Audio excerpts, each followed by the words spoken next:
And we're back with Ron McNaughton, our next speaker. He will talk to us about the dance of Venus, the Moon, and the Sun. Go ahead, Ron. 2020 will go down in history as a pretty important year. And I think there's an interesting little subplot in astronomy that I noticed when I was looking out my door and saw this site that was taken by Brian Koval. It was getting cloudy, so I didn't get my own picture.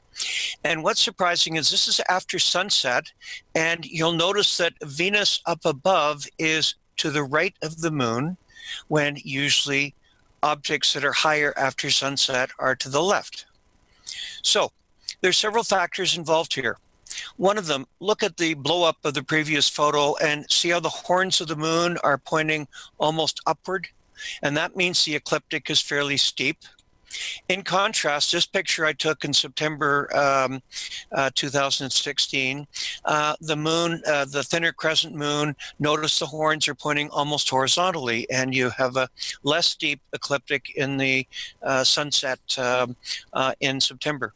By the way, after I took this, I looked and I found that's Jupiter, and I can see several of the Galilean moons in the original photo. So in September, the ecliptic is relatively at low angle. I think a starry night doesn't quite show it as that steep, but in March it's very steep. And that's one of the reasons that zodiacal light in the evening can be best photographed in March, because it's steeper and it gets higher up. And for reasons that are, I guess, a coincidence, the Pleiades are the top of the zodiacal light both in March and when you do a morning shot in September or October. Now, that's one factor in why the Venus is to the right of the moon. You also have the orbit. Now, the orbit of Venus is tilted compared to us by 3.4 degrees.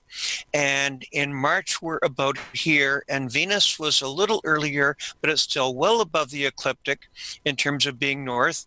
And that means that Venus is north of the ecliptic. And one of the things that got me going on this is a comment by, I think it's Eric Briggs, that every 8 years, Venus goes close to the Pleiades. And Dennis showed his picture. It's 3.7 degrees away. And this is my effort, but it was awfully hard to get the details of the stars and the planet not too bright, but more skilled people can get it. And there's a third factor, and it involves the moon.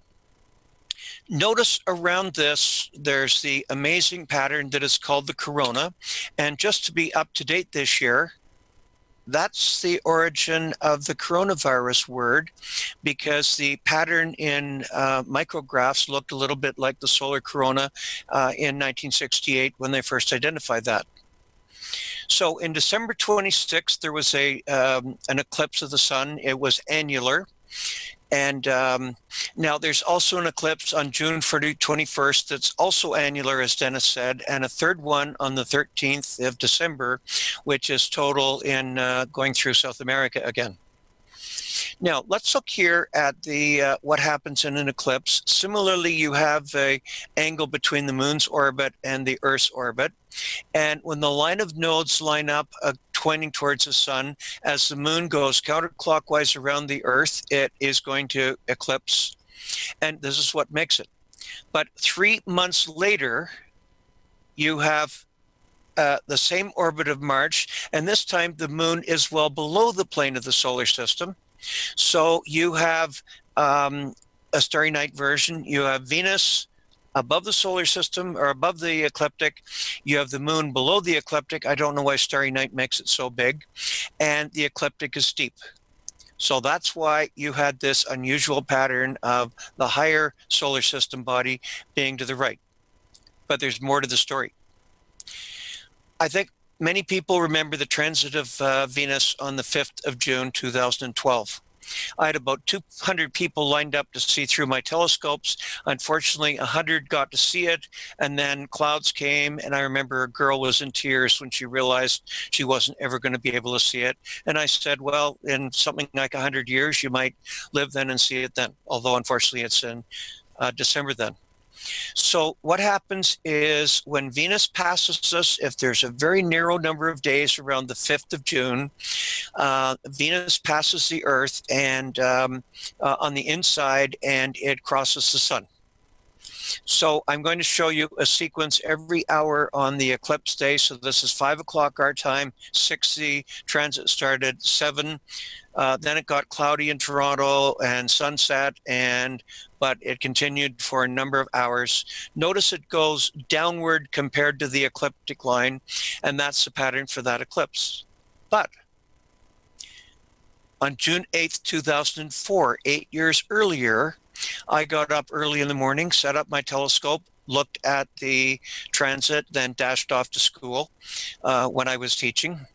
And in this transit, you have Venus going sloping downward, and again it goes downward. And actually, both eclipses are very parallel to each other.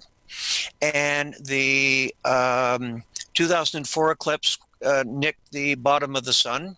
The 2012 eclipse, 8 years later, cut through the top of the sun. And guess what happens 8 more years later, i.e. on June the 3rd? It turns out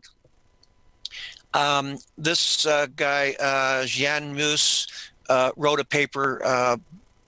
It must have been before 1960, and I don't know if he could have used a computer to work out.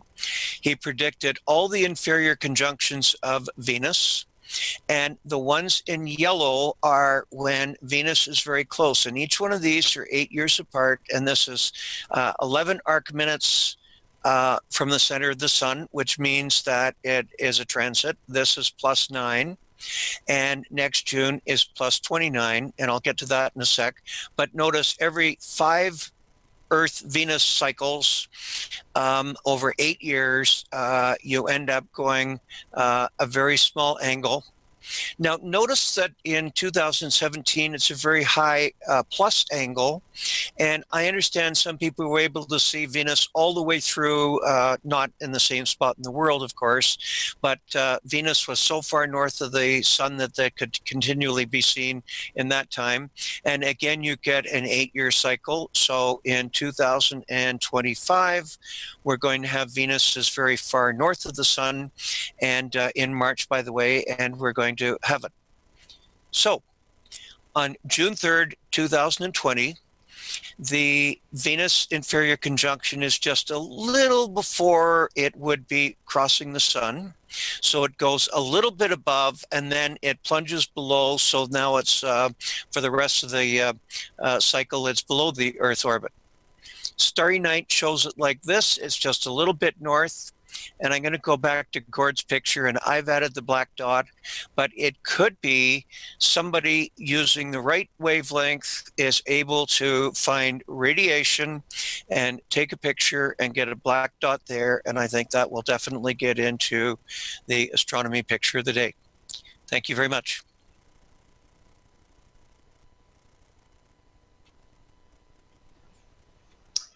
Thank you, Ron. Do we have any questions for Ron? There are no questions that I can see in the chat room at this moment. Okay. Very good. Thank you for the presentation, Ron. Very interesting on how the geometry works, and you explained that phenomenon that you raised at the beginning. And it wasn't until I started to do this I realized the origin of the coronavirus term.